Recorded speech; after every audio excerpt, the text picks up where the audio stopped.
Hello and welcome to another episode of Suddenly Single. Today I have with me a good friend, best columnist, ex-slow woman, someone who's never slow at holding back her opinions and has her own podcast aptly named What's Your Problem? What's Carol. your problem? Great to see you, mate.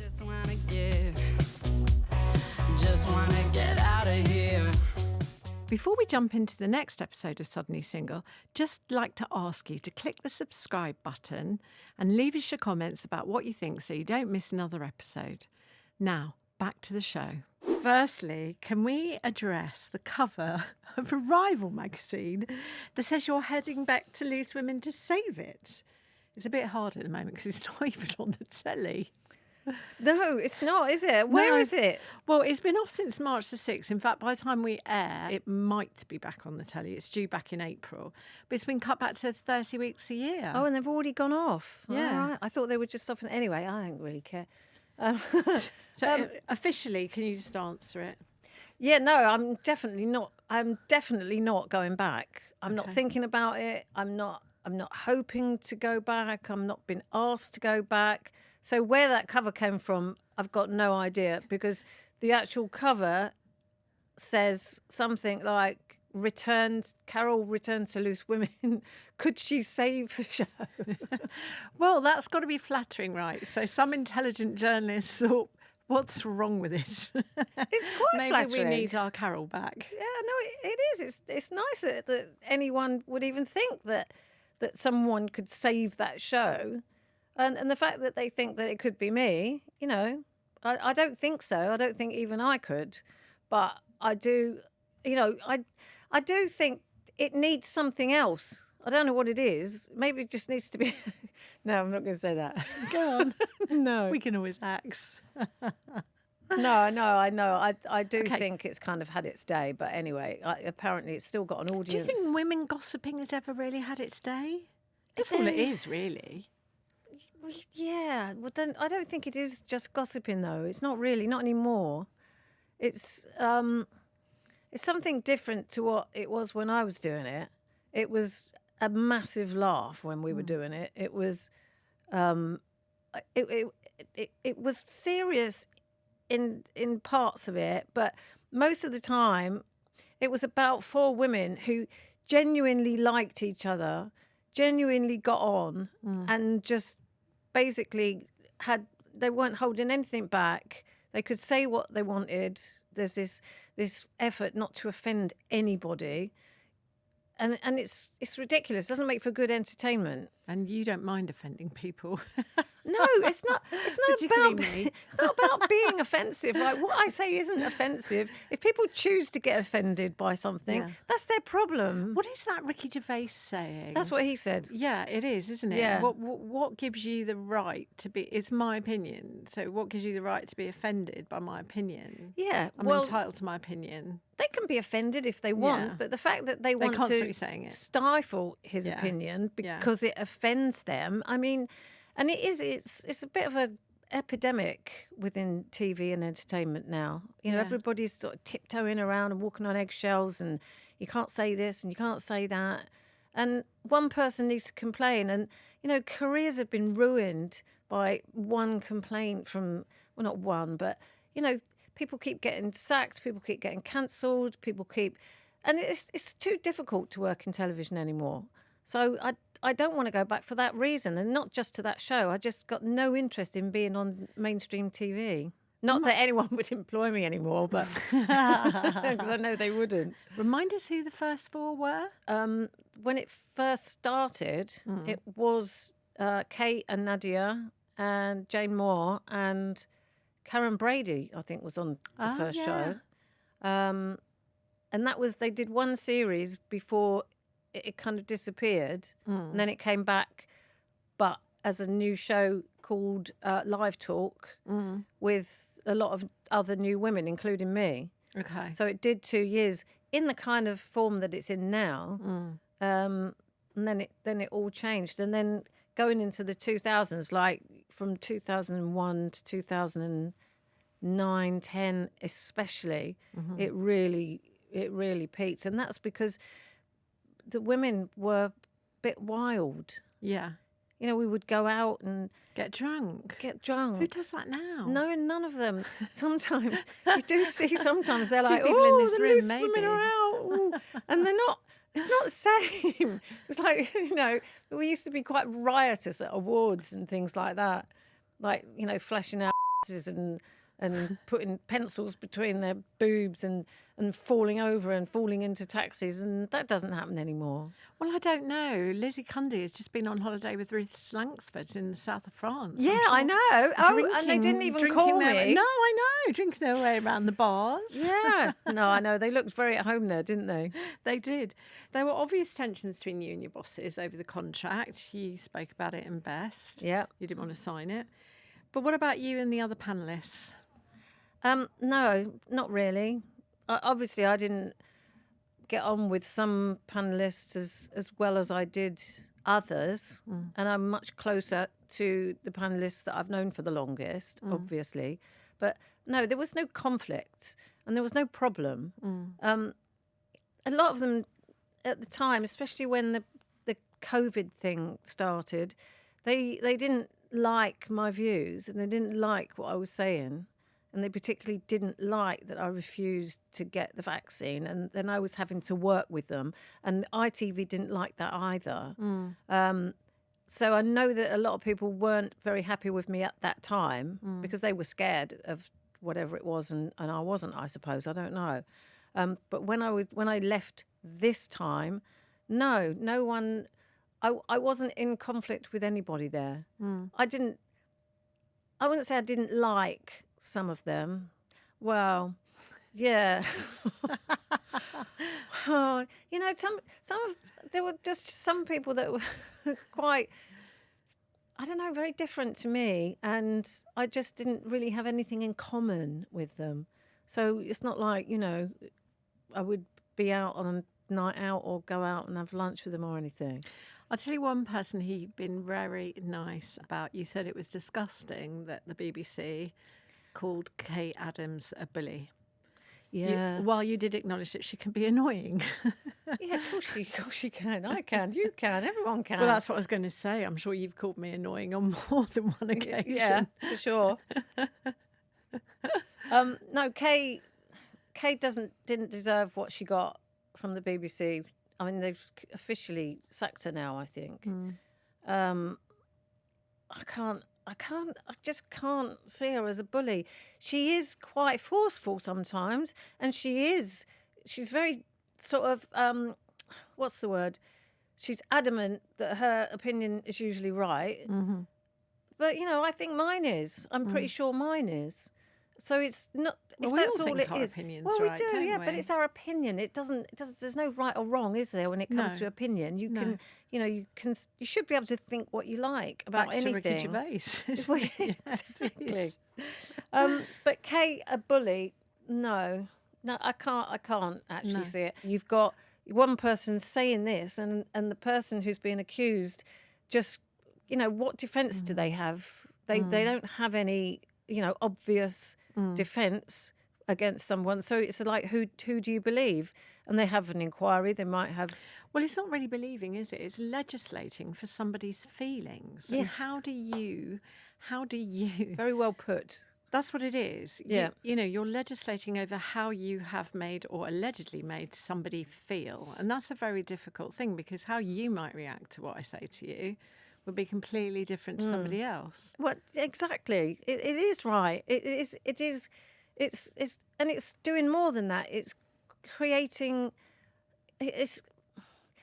People are really getting their lives ruined by this kind of complaint, or I don't like the way she talked to me that time. I didn't like the way she told me to do something because I did it wrong, and someone is losing their job. Someone who's really, really good at their job, like Kaye, and now she's not there anymore, and it's devastating for her. Really, it is.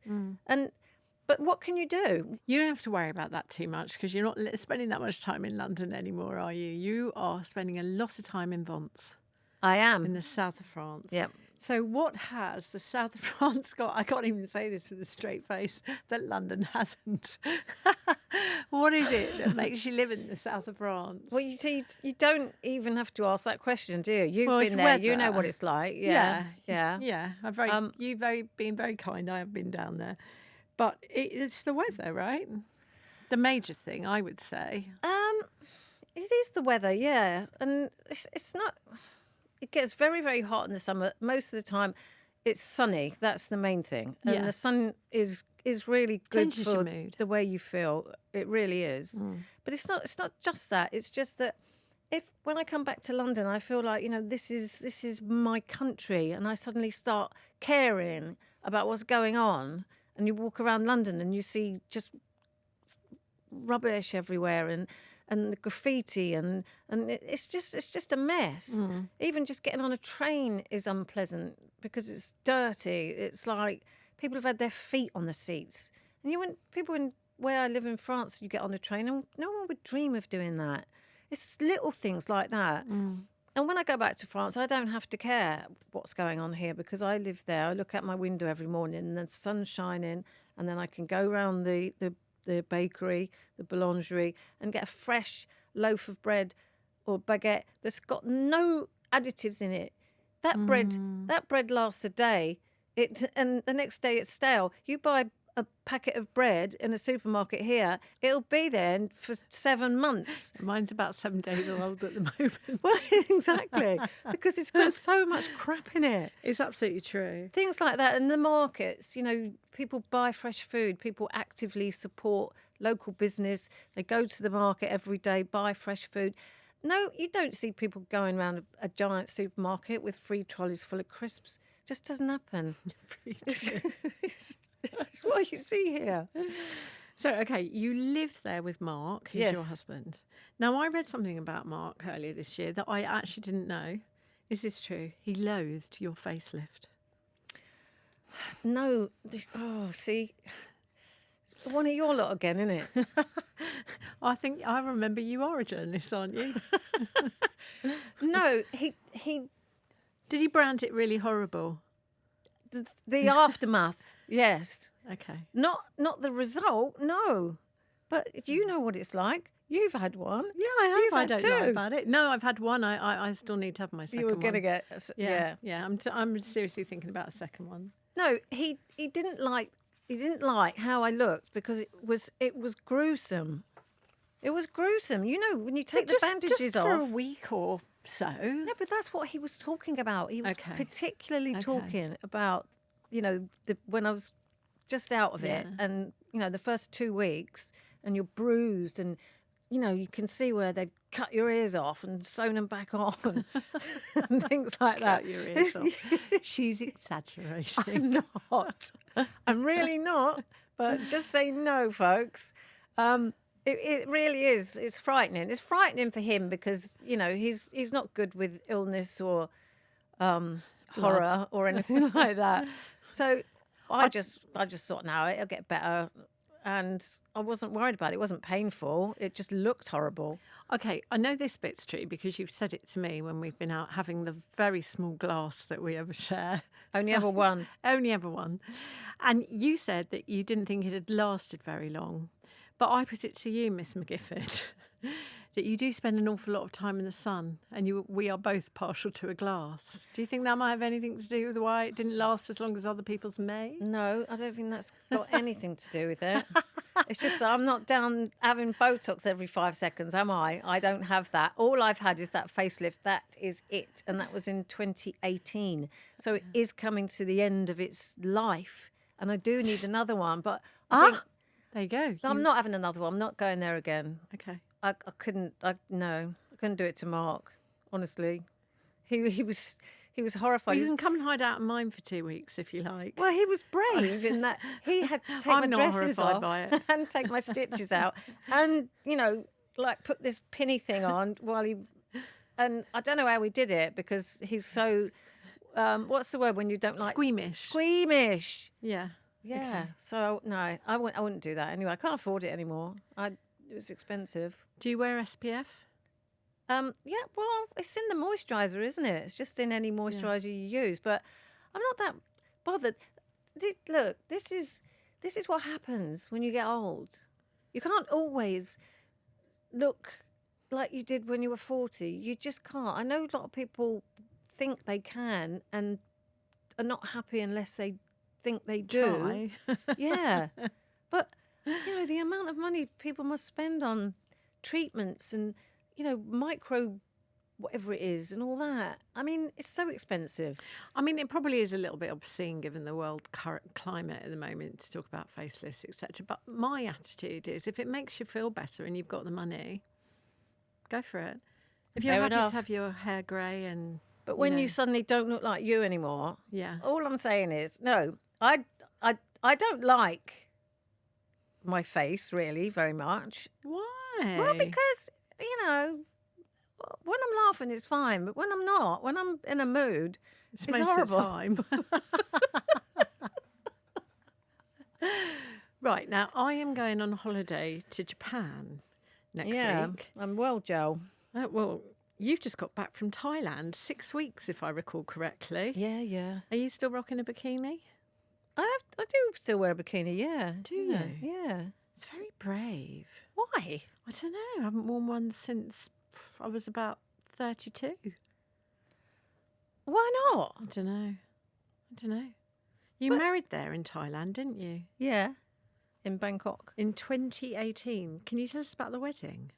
You've never really spoken about the wedding, have you? What'd you wear? I can't. Bikini. No, I didn't. It wasn't on the beach. It had to be in, this government office. Oh, it was an official building. Oh, yeah, of course. Did you get 2 people off the streets? Well, 2 people from the office, yeah. Oh, okay. It was very informal. Did they do the service in Thai? Yeah, of course they did, yeah. Oh. But I know it's legally binding. I know it's real, yeah, and legal because they have to do official translations and it all gets stamped by the British consulate and all that. So I know it's real. We did think of getting it checked just in case. But it is legally binding. No, it was a bit tragic, to be honest, because I'd injured myself. Don't ask why and how, but I was injured. Just guess. And so it was kind of impossible to dress up. So we were just in our casual clothes. But it is... What, shorts? Mark wore shorts, yeah. Okay. He had shorts on. And you t-shirt had a tiny on. dress, t-shirt No, dress? I didn't. No, I had to have long trousers on because I had this massive bandage around my knee. Oh, okay. So... Are there pictures of this wonderful event? There's only one. Look, what does it matter anyway? Well, no, it doesn't. I'll tell you why it doesn't matter. Because you and Mark have been blissful for how bloody long now? Sickeningly long amount of time. Decades. 18 years. 18 years, right? And I married 150 people there in a church. Rolls Royce's got a big castle, all the rest of it. It lasted, we only lived together for about 3.5 years. So it makes no difference whatsoever, does it? It doesn't. No, it really doesn't. It's just, you want to be married or not. I don't believe in all that. And we have talked about, doing something because quite a few people were a bit upset that we'd done it without even telling them. We didn't tell anybody. We didn't tell You actually had to tell me I was that dumb at noticing, wasn't I? Yeah. You kept saying, got anything you want to ask me? No. No. But we didn't tell anyone for about 6 months. We didn't even tell Mark's mum and dad until about 6 months later. Didn't tell anyone. We just kept it a massive secret. Because we knew people would be upset. And also because we thought, well, what difference does it make? People want to make such a big deal of it, and it really isn't. We'd already been together, remember, for 10 years. Yeah. When we got married, and that was 2018. So yeah, we're coming up for 18 years together now. So I don't know. I was sorry that I upset people by not telling them. My family and friends of ours as well, just like they were convinced that there were people there. They were convinced that we hadn't just done it without telling anybody, but we did do it without telling anybody. Did you have a party? No, well, me and Mark. Good, because I would have been left out of that as well. Well, we went out. We went out for an all-you-can-eat buffet dinner. That was it. Oh, and that was nice it. time meal. But that's what we went to Thailand for, to do it, because we just, you know what Mark's like. He's quite shy. He is shy, actually. Yeah. He's lovely, but he is shy. And he doesn't want to be the centre of attention. Yeah. And if we had a big wedding with loads of people there, he would hate it. He would hate it. So we just decided to do it and get it done. Yeah. So you and I both like to fly. We like to travel. Yeah. You've even had to fly here today. You'll have to go out in just very posh French bars, because I've been there. Well, They're all very nice. they're not really posh, though. It's not posh But where they I do live. say, well, you wouldn't get a boozer, would you? No, there's a couple of Irish bars in Nice, quite near where we live. Okay. You have to drive there. They're about as... Don't drive anywhere. Okay. You're busing Got a it car. into Nice. Yeah, we get a bus or we get an Uber or something. Okay. No, there's no... We do miss the boozers, actually. Not as in people. Pubs, proper pubs. Yeah, pub. Especially when it's cold and there's a fire and all of that. You don't get that Where's down there the one at that all. we go to when I come to see you in Belsize Park, where The Ruth one where Ellis shot her David lover? shot Yes. the roof woman. Yes. What's that called? Magdala. The Magdala Tavern, That's it. people. That is a Yes. very good boozer. It's If a you great happen pub. to be in northwest London, that's a really good boozer. But anyway, I've digressed as usual. Yes. So you're very outspoken. Yes. Do you still hate Piers Morgan? Yeah, I think it's just total. I do. Why? I like him. Well, I don't know if you. You two are quite similar. No, we're He not. doesn't hold back on anything, and neither do you. Why do people say it? Do they do it for clicks and likes and ultimately money? And he's just done it again recently. This whole, I don't know if you've seen Louis Theroux's documentary. Yes, the Manopause. No, the Manosphere. Manosphere, sorry. Manopause. The Manosphere. Yes, I know about this, Carol, because you wrote about it for Best Magazine. I where we certainly both worked. did, yes. And yeah. Just I before have. Piers Morgan's interview with the guy in it came out. He Otherwise, walked I off would his have. own podcast Yeah, over that, yeah. didn't he? Oh, really? And that's just not for attention, for headlines, for clicks and likes. You know, the guy was getting the better of him. Well, I would say if you were being kind, you would say that he was exasperated because he has a wife and a daughter, and their behaviour was disgusting. Look, the guy's doing it. Obviously, he's 23 years old. He doesn't really think any of those things. One day he'll just grow up when he's got enough money, and he'll go, right, I'm not doing that anymore. And you know, if you've seen the documentary, you know he's there with his mum. Yeah, yes. Who's got completely different values to him. Yes. He kept saying, when my mum sees this, she's going to kill me. But exactly. So I don't believe that any of the people in that really think or the way that they say they do or believe what they say. Yeah. I think it's all about the money. And then Piers Morgan gets him on his show, walks off at the slightest. And they were both trying to get the better of each other. And it was all about, you know, this is going to get a lot of views. And it has got a lot of views. It's got millions of views. And that's how they earn their money. Now, there's another one on at the moment. I don't know if you can get it in France. Have you watched The Power, which is Martin Clunes playing Hugh Edwards? You seen that one? Oh, no, I'm not watching that. Okay. Why do they always have to make a documentary about these revolting people? Who? No. It's not a documentary. It's a natural drama. Or a film, a drama, or even a drama. Okay. Why? There are so many awful things that have happened. And then, Well, it's calling him out. no, not that long later, they're cashing in on it by making a drama out of it. I think it's really bad taste. And I think it's... I would never Good watch point, it. actually, to be fair. It is. It is a good point. Now, there's a show on Netflix, because I know you watch Netflix. Have you seen it? Cheat. It's No. about cheating. And you know Paul Brunson from Married at First Sight, the relationship expert? Are you really asking me that? She really asking me. You know, Paul Brunson from... Oh, my God. Okay. She doesn't know me. She doesn't know me. I do know her. I know she likes to have a glass, as do I. So no, now Paul Bronson is a relationship expert, right? Okay. And he's got this show. Well, he had this show with Amanda Holden called Cheat, and it gets people in who were together 2 or 3 years ago who are considering getting back together, and they give them a relationship counselling. Well, he does. Amanda's just kind of the host. And it's you and I have both been cheated on in the past. Fair? I don't know for sure, but yeah, I think so. You suspect so. Okay. So not with Mark, by the way. No, absolutely not with Mark, but with exes. Okay. Do you think going back is ever a good idea? Do you think it can ever work? I don't know. It depends. No.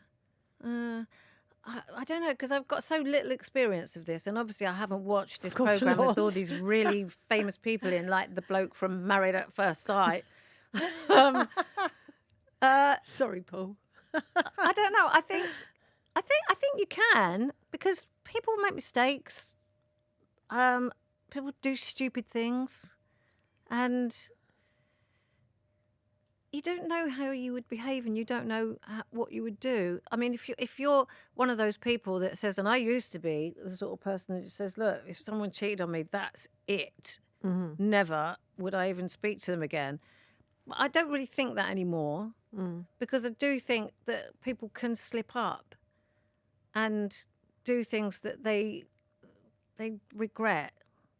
And I know not many people have got a huge amount of self-control when it comes to things like that, especially men. But the thing is, if you've dated someone and you realise that they've got no self-control, what are you doing? Putting your coat on every time they go outside the door? Because the trust is bust. Well, even if you get back together 10 years later, the trust is bust. But it depends. It does depend. It depends, people get led astray for all sorts of reasons. There might be something going on at home. People are not, what's the word? In something. Are not in love? Infallible. Oh, not infallible. Yeah. But well, I don't know. You could still be in love and get tempted. I'm with someone now that I don't even have to think about that. Yeah. I mean, I would just say from the other side of the fence that it makes you paranoid. It makes you think, what's wrong with me? And I've come to the conclusion that there's nothing wrong with you, that it's insecure people who cheat. Well, of course. Because just why? Just end it if you're not happy. No one owes you the rest of their life. They don't. Yeah, you don't have to be unhappy, though. You can just be stupid. Do you know what I mean, though? You can just be someone who is easily flattered and stupid and is not thinking at the time what they might be putting in danger. Yeah. It does happen. It does happen. Okay. And I'm not making excuses for bad behaviour. I've never cheated on anyone. But you really think about, this is called suddenly single. I have been single most of my life. Yes. So the few serious relationships I've been in, there was only one of them where I would say, yeah, I reckon he definitely did. But in the end, it was my first marriage, and I didn't want to be married to him anymore anyway. Mm-hmm. And I don't even know why we got married. It was a big mistake. And whatever he was getting up to when I wasn't around, I didn't know for sure, but I kind of didn't really care. Certainly not enough to confront it. No, because I didn't, for quite a lot of time, I didn't like him. Well, we've all had one of those. Well, that's all. But it's people get past. Yeah. People get past being cheated on. Let me just say that. Okay. And I know quite a few people who have, and everything's fine. Okay. Would you ever holiday without Mark? I might have a couple of days away with a load of girlfriends, maybe, because he wouldn't like to be on one of those. No. Having said that, I'm going on a holiday with a load of girlfriends in September, and he is coming, but there's a couple of other men coming as well. Okay. But no, I wouldn't choose to, no. So we've just done a feature in Best, which is called Holiday Divorces. And what it is the way to keep your relationship fresh and happy is to always holiday without your other half. Oh, no. Well, I mean, it's a thought, isn't it? If it keeps your relationship happy. No? No, not for you? I can't imagine being on holiday without Mark. I mean, no, absolutely not. I read something about that, not in Best, before. Yeah. About women especially. Yes, it is women. Going on holiday without their husbands. Yeah. Yeah. You see, why would you want to do that? Well, I would do it. I would do it for several reasons. One, I've got a daughter. I like to holiday with her. Two, as you know, I've been single for most of the last 10 years, apart from the last year. And you can't just drop your friends because you've managed to get a boyfriend suddenly. Well, why? No, I don't do that. No, I'm talking about me personally. I said there's various reasons why I personally do that. And, you know, during those 10 years, and also before that, because I was married before the long relationship that I had, I was very sensitive to the people that would drop me, the people that, because they were married, suddenly they never asked you around, or what do you think I'm going to do, run off with your husband? I don't think so. But you do. You've got weird friends. I'm quite sensitive to women who are on their own. So, yeah, I do still holiday with my girlfriends, and I will still holiday with my daughter, etc. Right, now Mark you've been with, he's 22 years younger than you. Yeah. He's bloody perfect looking. That man lives down the gym, doesn't he? He's got guns the size of Christmas. Yeah, not at the moment. He's injured. Oh, is so he? He can't go. But yeah, he's very fit. Has he turned 40 yet? He's 44.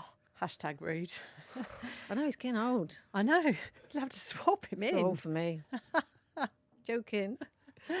He's got to have some faults. What's his worst fault? Does he suffer from man flu? Because most men have that bad fault, don't they? Yeah. Does he at least suffer from that? That is it. He gets man flu. I wouldn't say he was actually a hypochondriac, but he's getting close. He's up there. You know, like women when they've got something wrong with them, or you wake up and you think, oh God, it's a pain. Why is my arm going like that? You don't say anything. You say, it'll be all right later. It'll be fine. Yeah. And it always is. The minute by 1 o'clock, it'll be perfect. Well, the minute they wake up, it's like, God, get out of bed. You know, it's aching. I don't know what's wrong with me. I need to go to the doctors. Do I need an X-ray? I don't know what it is, but I know it's not just Mark. A lot of men are like that. They're not good with illness. They're not good with injuries. They're not good with that sort of stuff. So I'm glad that I'm a woman and I can just put up with a lot more pain than they can. But that's probably his only fault, yeah. And the fact that he eats, sometimes he just eat everything and there's nothing left for me. Is he a good cook? He don't cook. Oh, he doesn't cook. Well, he does. He does, but I'm a better cook than he is. I'm going to boast. I've always been a rubbish cook, as you know. I found one that can cook. Yeah, that might go somewhere. Who knows? So, anyway, do you want to plug your own podcast? Because it's back, isn't it? It's called aptly What's Your Problem? With Nick Abbott. And Carol McMiffin. Oh, yeah, and you. Thank you. Yeah. Well, we needed a break. The first break we've had in 7 years. This is our 7th year doing that podcast. Yeah. And I don't know how many episodes it is because we were doing 1 a week and now we're doing 2 a week. So it's a lot of episodes and we've never, ever taken a break. We take 2 weeks off at Christmas and that's it. But it just, I thought, I'm going away for 6 weeks. It was 5 weeks to start with, but we just stayed longer. And I felt like I needed a proper break. Mental break. Yeah. Yeah. Because I work so hard. Yes, she does, ladies and gentlemen. She writes a column. A column and I do a podcast. And now she's doing a podcast. No, I felt like I needed a proper rest. What we do is we solve people's problems. Well, we don't. She never does. What we do, she might add to them. I mean, the audience is in on the joke, our shtick. Yeah, they send in their problems, and sometimes we're very helpful, but most of the time we read half the problem out and then start talking about our own problems. But yeah, it's good fun. We're chalk and cheese, Nick Abbott and me. We couldn't be more different. Do you know what? Just before we go on to my suddenly single honesty box of truth, you've just hit on something that you and I have discussed quite a lot. Taking that 6 weeks is taking time, because one thing, we're both at an age now where we've got more behind us than we've got in front of us. Yeah. And you've always told me off about the fact that why do I work? On that note, I'm going to get my honesty box of truth. Oh, Carol go for it. Come on, Carl, my trusty assistant. What does this mean? I've got to be honest now. Well, Yeah, I'm coming up, I'm coming. the suddenly single honesty box of truth with the McGiff. Who's never take you seriously. It looks very scary. is how we get to know people better. Okay. So when I've had guests like Ken Worfin, obviously this has worked really well. I don't know if it's going to work that well with you, because I don't know what I don't know, but let's give it a go. Yeah, there ain't no skeletons. But you know what? The viewers might not know it. How many? One. So I don't leave you hanging. No, you have to do the whole box. Come on. What, have I got to read it? Well, yes, if you could manage it. Do you need some glasses? No, I can read this. Would you like to go to the moon? It does stop. Well, you can tell everyone that. Would you like to go to the moon? I would. Well, no one's been there though yet, have they? Oh no, okay. Let's not start on conspiracy theories. It's not a conspiracy theory. They didn't go. No one's been. Why haven't they been since? So what would be the point in saying, yeah, I want to go to the moon? No one's going to the moon. Why would I want to go there? You know, it's difficult enough living on this planet.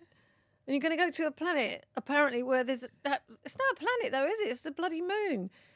It's nothing there. Of course it's a planet. Oh, dear. We're going to go, Mark's obviously coming, to Kennedy Space Centre, and then you tell me if you think there's no moon landing. I don't want to. What's your favourite love song? Huh? Oh. Barry White, maybe. Oh, yeah, a bit of Basil. Oh, Barry White, a bit of... Can I do another one? Yes. Find one we haven't done. Favourite Thai meal? I've got loads. Fried rice with chicken and an egg on top. Can you make that? Yeah, I do make it, yeah. Oh. It never tastes quite the same, but it's pretty good. Right. Another one. Yeah.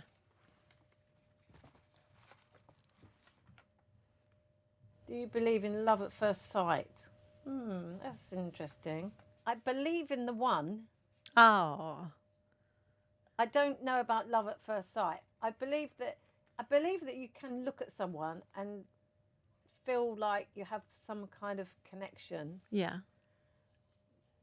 Love at first sight, no.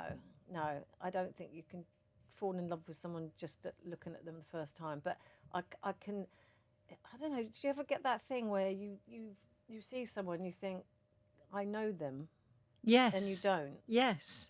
And I get it about places, actually. I feel I've been here. Maybe we do have a past life or something where we experienced. And then you've got to things. believe in energy and a higher being, haven't you? I don't. I don't. But you just nearly said you did there. No, I didn't. No, I said never maybe said we that. have I had never a said past that. life. I never said that. What I said was that sometimes I feel that deja vu. This is the final question before you leave us, McGiff. Go. What is the worst date you've ever been on? Well, that's funny too, because I've when people have asked me this many, many times in the past, I don't have an answer because I don't. You think it's still to come? I've just never been on dates, really. Of course you have. You were single for decades. I know, but I didn't go on dates. I'd just meet them and then end up in bed with them probably on the same night. When you could do things like that, you know, when I was young, I'll never meet someone else. And I'll be very happy not meeting someone else if something ever happened. But And on that note. And I quite liked being single, by the way. So if you're single, don't worry about it. Make the most of it.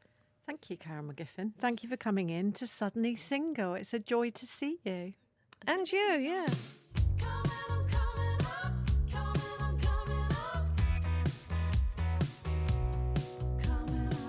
Life doesn't have to